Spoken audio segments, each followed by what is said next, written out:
શ્રાવણ માસ મેળામાં ફૂડ વિભાગની દરોડા. ભીડ વચ્ચે અચાનક જ ફૂડ વિભાગનું ચેકિંગ. લારીઓ અને ફૂડ સ્ટોલ પર હાઇજીનિક ચેક.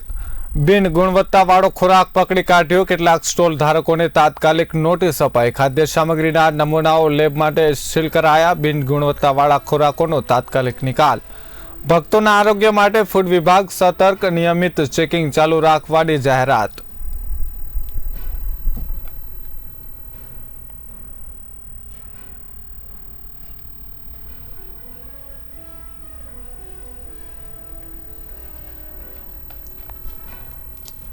તો ભક્તોના આરોગ્ય સાથે ચેડા કરનાર સામે ફૂડ વિભાગ લાલ આંખ કરે છે. નિયમિત ચેકિંગ ચાલુ રાખવાની પણ જાહેરાત કરવામાં આવી છે. શ્રાવણ માસમાં મેળામાં ફૂડ વિભાગે દરોડા પાડ્યા છે.